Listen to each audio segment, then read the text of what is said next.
Ya estamos de regreso y nos vamos directo a conversar con el ex fiscal de la Araucanía, vicedecano además de la Facultad de Derecho de la Universidad Autónoma, Francisco Liubetic. Francisco, ¿qué tal? ¿Cómo está? Muy buenos días. Muchas gracias por recibir el llamado de Al Pan Pan. Igualmente, buenos días, Alejandro, y un agrado estar con ustedes esta mañana. Oiga, quiero partir por el operativo que ocurrió ayer, un tremendo operativo, un operativo grande que terminó además con enfrentamiento de disparos, eh, un policía herido y además una de las personas que entiendo era requerida muerta en este, como decía, enfrentamiento. eh, pero era en contra del grupo Huaychán Auca Mapu. Tengo que leerlo para no equivocarme. No me sé muy de memoria estos nombres. Allanamientos simultáneos en Tirúa, Cañete, se detuvo a 8 personas, grupos grandes de la policía. Este, quisiera que si nos puede ayudar a entender qué es lo que pasó ayer ahí en la Araucanía. Bueno, a ver, yo creo que es una cuestión también interesante saber que este es uno de los grupos radicalizados que opera fundamentalmente en la zona de Cañete, Tirúa, y también ha extendido sus acciones violentas a la Araucanía y también en la región de los ríos. Esto por cuando se atribuyen precisamente la autoría de estos hechos de violencia. Esta se sostiene que es un grupo de resistencia que se escindió, que se separó de la coordinadora Arauco Mayeco por disputas concretas con el líder Héctor Yaitul en su momento, que es lo que se ha logrado establecer, digamos. Y esta expresión mapuche, Huaychán, Auca, Mapú, lo que en el fondo refleja, Mapu es tierra, territorio, y Huaychán es lucha, luchador. El Huaychafe, por ejemplo, es un derivado de esta palabra, el que lucha. Entonces, este es un territorio rebelde en lucha, precisamente, que es el concepto que ocupan otras organizaciones también radicalizadas que se hacen llamar de resistencia, como la resistencia mapuche Lasquenche o la resistencia mapuche Mayeco, que son más o menos, ¿no es cierto?, en las mismas características. Eh, la gravedad de las acciones de estos grupos es precisamente en la tenencia de armamento. Y por los antecedentes que yo dispongo, esta actividad que se realizaron ayer, que fueron allanamientos simultáneos por las órdenes de detención que había despachado el juzgado de Carahue, deriva de la muerte de un comunero, otro más, que ha fallecido no a manos necesariamente de la policía, sino que de estos grupos radicalizados, porque en mayo del 2022 hubo un conato precisamente por, en el fondo, la tenencia y posibilidad de explotar un predio de Forestal Mininco que se encontraba en recuperación, que es la terminología que se ocupa en esa parte del sur. Y Correcto. estas comunidades que tenían este territorio se encontraron con miembros de esta UAM, de esta resistencia, que pensaban hacer lo mismo, pero desde el punto de vista ya más productivo, en el fondo de explotar los árboles que están plantados o que estaban plantados en ese lugar. Este es un predio que colinda entre Carahue, la comuna de Carahue, y la comuna de Tirúa, para que nos ubiquemos hasta bastante más al sur de Cañete, aproximadamente unos 80 o más kilómetros de Cañete, que es la última ciudad principal, digamos, del sur del Biobío. Y yo quiero puntualizar lo siguiente. Si no mal recuerdo, el fiscal Roberto Garrido señaló que habían 19 órdenes de detención que se habían despachado. Sí, Eh, exacto. y uno se pregunta por qué tantas órdenes de detención que por de pronto, desde el punto de vista investigativo, Alejandro, significa de que la Fiscalía logró identificar a esas personas y por eso que pidió la orden de detención, y uno se pregunta siempre de dónde fundamentalmente obtuvo información para ello. Y la información, a mí no me cabe ninguna duda, proviene de las personas que fueron atacadas por este grupo precisamente en ese accionar violento de mayo del 2022. porque las primeras informaciones que salieron con motivo de la muerte de este comunero, eh, Manuel que, Huenupil. Buenupil, exactamente, que sostenían que habían sido miembros de la UAM los que los habían, digamos, encerrado, ¿no es cierto?, en el sector y además los habían baleado. De hecho, este señor fallece por una herida que recibe a bala por la espalda al interior de su camioneta. La bala atravesó por la parte posterior y se alojó en la zona pulmonar y generó una serie de consecuencias que derivaron precisamente en la muerte de esta persona. Pero desde un inicio, tanto los parientes del fallecido como también otras personas vinculadas con esas comunidades, comillas, que también estaban en recuperación pacífica, como ellos indicaban, a diferencia de la UAM, que pretendía esta recuperación violenta, eh, indicaron que eran precisamente integrantes de esta última. Y yo creo que los testimonios de dichas personas comenzaron a ser relevantes para el Ministerio Público y después, obviamente, que con otros elementos, ¿no es cierto?, recopilados, probablemente hayan llegado a esta identificación. Es muy importante también para la gente que nos ve y nos escucha que esta es una de las organizaciones más violentas y Juan, la UAM. Y por lo tanto, su poder de fuego también es importante. De modo entonces que, habiendo sido ya identificados a partir de esta investigación, es un avance tremendo porque lo que siempre se ha dicho, ¿y quiénes son los que integran estas organizaciones de resistencia violenta? Y la verdad es que no es fácil llegar a ellos, pero aquí, con la propia información, me parece a mí que recopiló el Ministerio Público de testigos presenciales de esos hechos del año 2022, creo que se avanzó significativamente en aquello. Ahora, el resultado de esto mismo, si uno lo extrapola, ¿qué podría ocurrir? Obviamente que si ya hay pendientes 10 órdenes de detención adicionales, Alejandro, esto es un dato no menor, porque evidentemente ya hablamos, ¿no es cierto?, de que habrían participado en ese hecho casi 20 personas, eh, que serían, en principio, integrantes de esta organización. Entonces, el golpe que se le da a la identificación de los miembros de la organización es muy relevante para las decisiones futuras del Ministerio Público. la zona en cuestión es difícil de monitorear por la autoridad, es difícil, recuerdo, ¿no es cierto? Los caminos donde se ponían patrullas, pero igual había sectores de difícil acceso, entonces se producían atentados de todas formas. Eh, Va a ser difícil dar con estas personas que quedaron pendientes. Es una pregunta, es como una pregunta retórica en realidad. Eh, Pensando que ha sido difícil dar, por ejemplo, con uno de los autores del homicidio de los tres carabineros o de los presuntos autores del homicidio de los tres carabineros, dada que la complejidad geográfica de la zona, la alta vegetación, etcétera, etcétera, y otras condiciones que tiene la zona que hacen difícil, eh, o podemos, por el contrario, dado un poco lo que decía Francisco, de que ya están identificados y por lo tanto probablemente pudiera ser más fácil dar con estas 10 personas que están pendientes de su detención? Bueno, siempre es un desafío, Alejandro, esto de buscar a personas que se encuentran con orden de detención, y no solamente en este caso, sino que en general en Chile. El número de personas que están siendo requeridas por la justicia es significativo. Son varias decenas de miles, Alejandro, Mm. en todo tipo de delitos.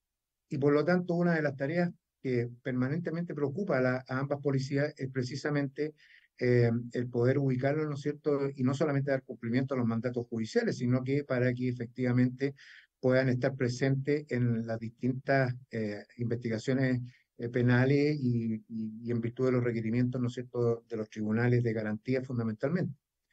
Eh, pero, como suele decirse en jerga policial, los cercos se estrechan cuando existen al menos ya la identificación y en este caso también porque se han dado a conocer las identidades, es decir, ya son de público conocimiento y por lo tanto quienes saben que están siendo buscados no solamente tienen apoyo entre quienes les colaboran, digamos, u otros integrantes, hay casas de seguridad, hay sectores de seguridad y precisamente una de las variables importantes de estos grupos violentistas es que conocen muy bien el territorio donde se alojarían, digamos, y por lo tanto las posibilidades de mantenerse a resguardo aumentan.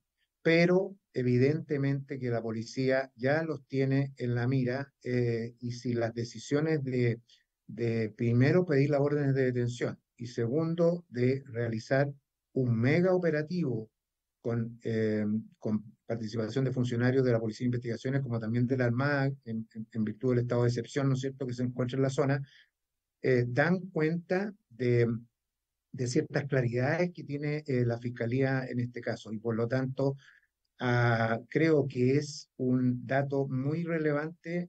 Bueno, y hay que tener la paciencia y la tranquilidad para esperar, digamos, que se puedan practicar las restantes detenciones. Eh, Al menos lo que yo sostengo, en muchos casos, Alejandro, pero muchos casos de acciones violentas que hemos tenido en la zona macro sur de nuestro país, uno de los lastres precisamente investigativos es la falta de identificación de los responsables. De modo que cada vez que existen respuestas sobre este tema es meritorio y hay que realmente destacarlas porque es en la circunstancia más dura para precisamente continuar con investigaciones, no tener la identificación de quiénes fueron los hechores. En este caso, el Ministerio Público la tendría, de hecho, la audiencia que partió el día de ayer, digamos, que finalizó en la madrugada, eh, A el cuenta de tribunal, eso. digamos, competente, digamos, eh, aplicó la medida de prisión preventiva para las 8 personas detenidas. Por lo tanto, entiendo que al menos los antecedentes que se disponen son, en cuanto a su fundamentación, suficientes o fueron suficientes para el tribunal en este caso. Entonces, eso es lo que yo digo que hay que relevar. Siempre se ha reclamado que las policías no han logrado dar con la identificación de muchos de los responsables. La mayoría de las querellas estatales se presenta contra todos los que resulten responsables, porque no se conocen las identidades. Y ahí es donde está, como digo yo, este lastre investigativo, esta deuda. Por lo tanto, como en el caso de los carabineros, ¿no es cierto?, acribillados, y como en este otro caso, en virtud de la investigación por la muerte de este comunero mapuche del año 2022, es muy importante lograr precisamente saber con quiénes estamos lidiando, de qué personas se Es, trata. es importante y qué bueno que menciona Francisco al caso de Tomás Antigüén, que es quien permanece prófugo.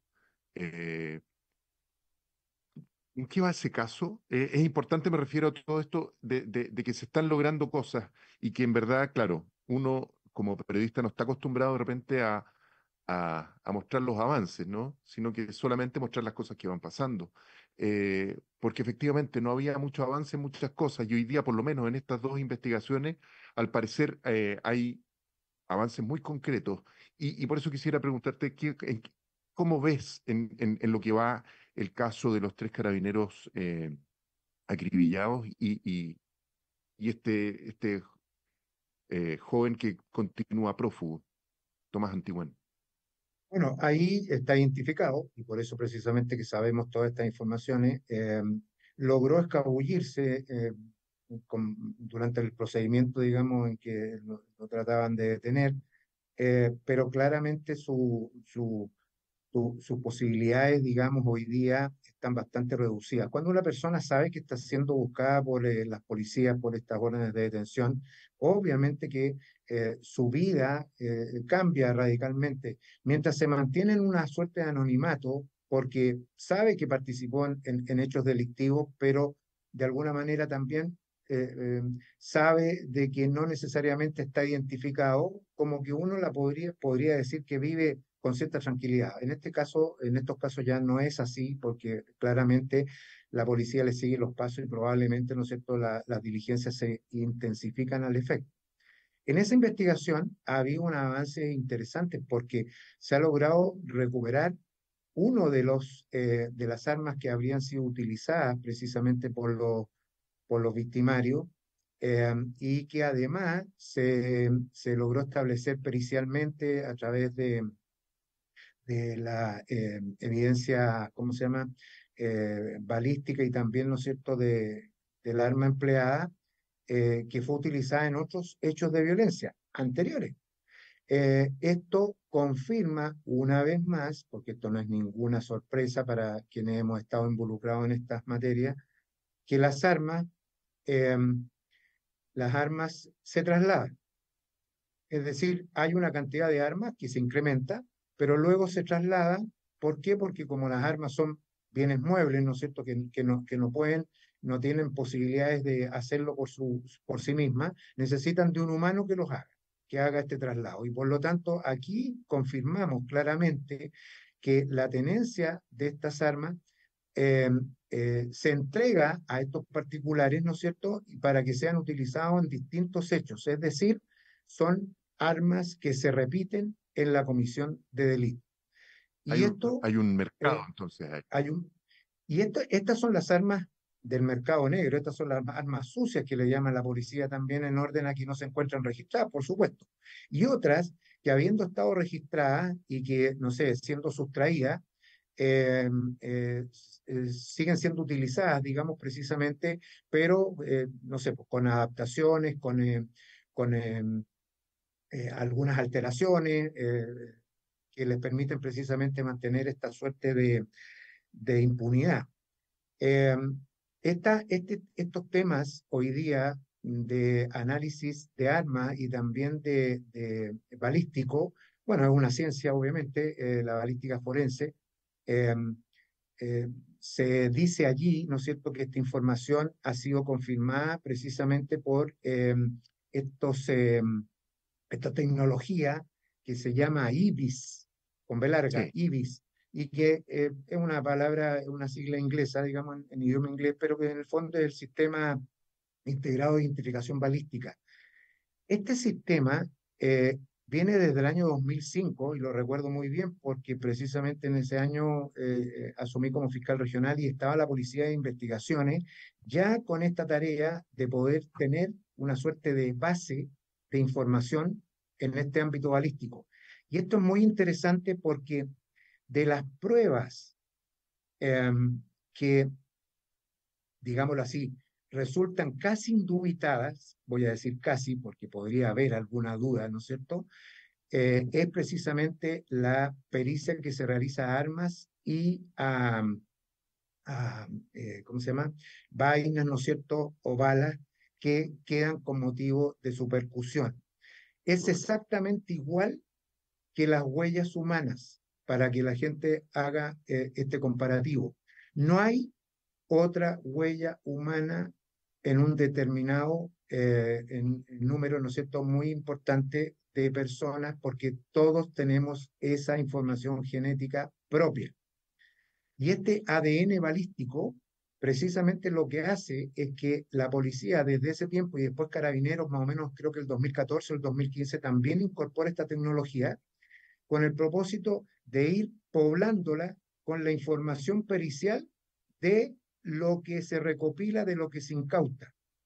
Y es por eso entonces que queda grabada esta información y luego cuando se obtiene otra, se puede hacer el comparativo para determinar si fue o no la misma arma, la misma munición. ¿Y es por qué? Porque al percutar un arma quedan marcas, quedan huellas en su culote y también en su trayectoria por el cañón, que son únicas. De modo correcto. entonces que es una prueba muy relevante y muy, digamos, difícil de discutir en juicio por las conclusiones a las que arriba. Y eso es lo que ha permitido precisamente estos últimos avances en la investigación esta de la muerte de los tres carabineros. Confirmar la utilización de estas armas, que estas armas además fueron utilizadas en otros hechos anteriores y que por lo tanto los que las portan o las tienen personalmente o se les proporcionan por otros, que es la lógica, digamos, aplicable acá.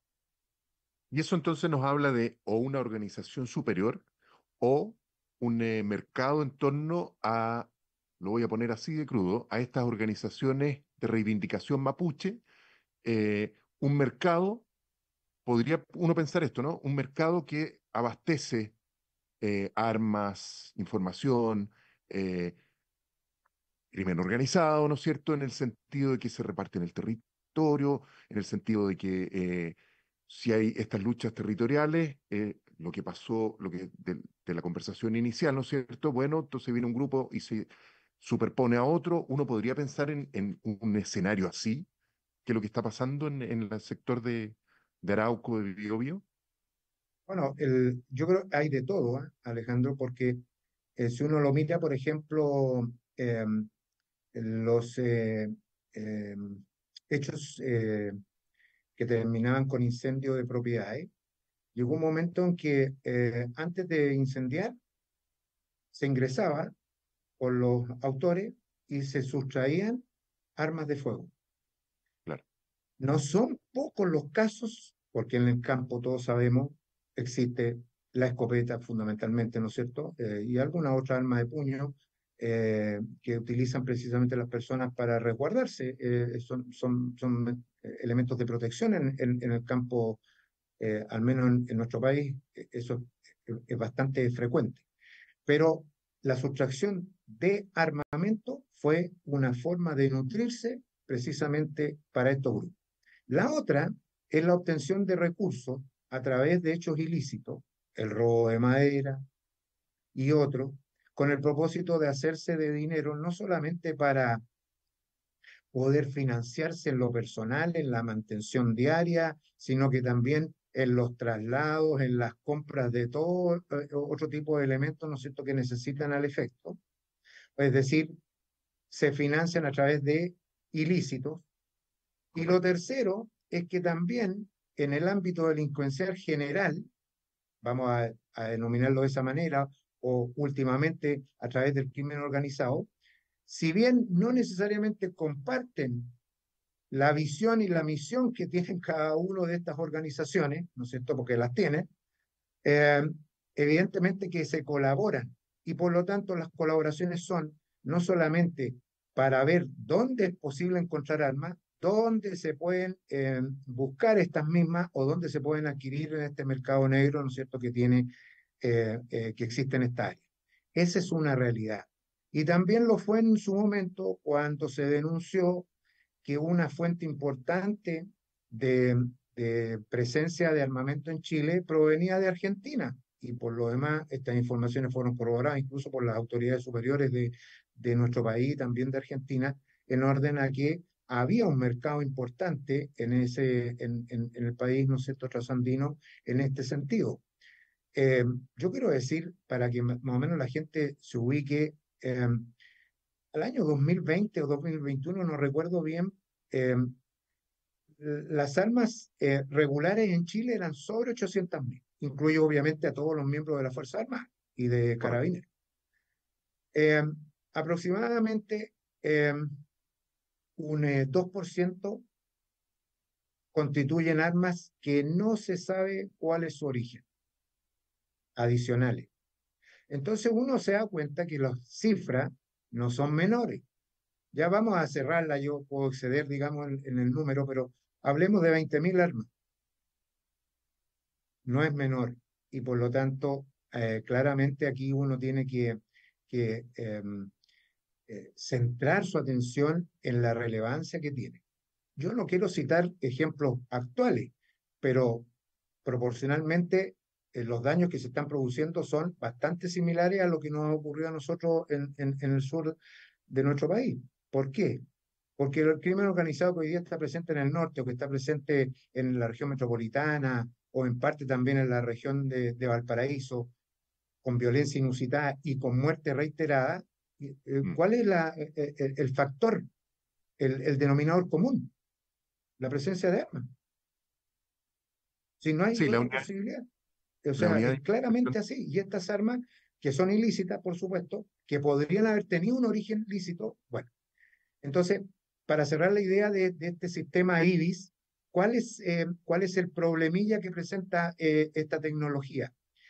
Que lo lógico sería que al hacer el comparativo, Alejandro, entre la munición encontrada, ¿no es cierto?, se pudiera inmediatamente saber qué arma la disparó, pero esta Correcto. tecnología no incorpora la información de las armas, porque eso es lo que le falta precisamente a nuestro sistema integrado en esta área. Y es lo que se ha estado tramitando y gestionando. Lo que se encuentran son comparativos de municiones, o sea, los rastros, los vestigios que deja el uso, la utilización del arma de fuego. Por decirlo de alguna manera, así como más gráfica, o sea, no se le toma la huella dactilar a la persona cuando nace, por decirlo, o cuando saca su carné. Así Al es, arma no se toma su huella dactilar, sino que se toma una vez que se encuentra una vainilla y que se hace la relación con el arma, es decir, a posteriori, no hay un trabajo previo de las armas que están legalmente adquiridas en Chile, etcétera, etcétera, que tengan su identificación propia, cosa que cuando sean utilizadas yo tome la vainilla, la pongo en alguna parte y diga, ¡pum!, esta arma es esta, sino que se hace a exactamente. posteriori, ¿no? ¿Eso Es es? lo que le llaman hoy día modernamente con la palabra match. ¿Hay algún poblamiento de interés que en el fondo es derivado de la incautación de armas en, ¿cómo se llaman? Diligencias, ¿no es cierto?, policiales, y esas armas después son enviadas precisamente para que se proceda a su análisis, por supuesto, ¿no es cierto?, y además a su disparo. Y por lo Correcto. tanto, en esos casos se ingresa tanto la información del arma como también de la munición empleada y los rasgos genéticos de esa misma. Muy bien, Francisco Liubetig, ex fiscal de la región de la Araucanía, vicedecano además de la Facultad de Derecho de la Universidad Autónoma. Muchas gracias por esta conversación, por estos minutos con Alpampan. No, muchas gracias a ustedes, que tengan buena jornada. Que estés muy bien, ¿ah? Y yo los quiero invitar a ahorrar cotidianamente, porque se puede y de forma organizada, rápida y online con Ahorrando, la nueva funcionalidad de tu app Copeuch, en donde puedes programar ahorros de manera fácil y entretenida, eligiendo tus propias reglas y metas. Haz que el ahorro sea parte de tu vida con Ahorrando de Copeuch. Más información en copeuch.cl. Y como punto final, te quiero hacer dos invitaciones. La primera es que ya viene Corea del Centro con Iván Weissman, Rodrigo Castillo, que está de viaje por ahí les va a contar, y Fran Castillo, por supuesto, y desde ya les pido perdón porque me pasé un poquito, y también eh, quiero invitarlos a un análisis más profundo y descubrir los secretos de la política. ¿Tú quieres saber eso? Súmate a Más Política, que este fin de semana recién pasado develó el caso Muñeca Bielorrusia. Es una apuesta del mostrador para quienes piensan que la política es indispensable para una mejor democracia. Inscríbete en la sección newsletter del mostrador.cl, sección por lo demás que te permitirá inscribirte en otros newsletters de interés, el semanal de Iván Weissman precisamente, Juego Limpio, de Héctor Cosio, etcétera. Hay una variedad de newsletters donde puedes escoger para tener en tu bandeja de correo los temas importantes y que sean de tu interés. Yo me despido hasta el próximo lunes y los dejo, como les decía, con Corea del Centro. Que tengan un buen día. Copeuch Inversiones, el sitio donde todos pueden invertir, presentaron Al Pan Pan en el Mostrador Podcast. Cerramos por hoy Al Pan Pan, de lunes a viernes de 8 a 9 de la mañana